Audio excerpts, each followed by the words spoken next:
Jeg skal fortælle en referat om en novelle, der hedder Jamen så er han jo ligesom os andre.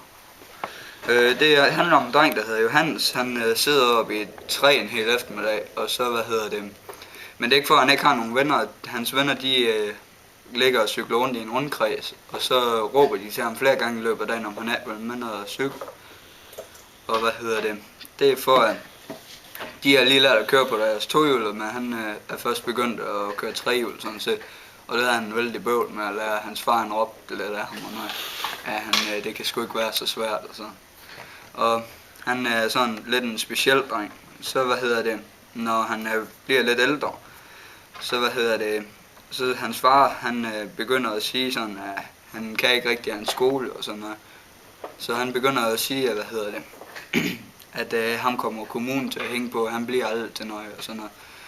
Og så siger faren lidt senere hen, at det kan være, at han kan blive VVS-mand. Og så siger han, lokumsmand, jeg skal sgu efter lokumsmand. Så siger han, hører du overhovedet efter? Så sagde moren, at nej, det er nok der problemet er med, at han hører efter. Og så, han begynder kan høre græsset gro, eller sådan noget, hvornår brumbærene er moden og sådan en masse, for de har nogle bestemte toner og sådan noget.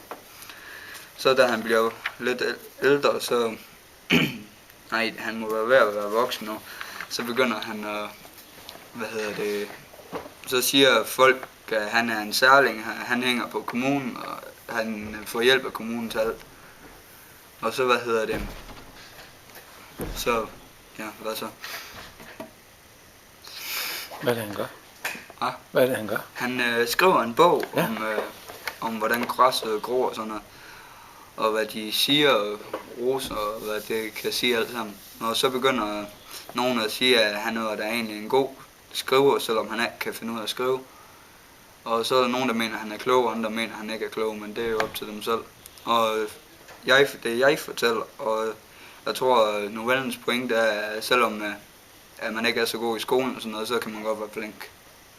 Det var det. Godt.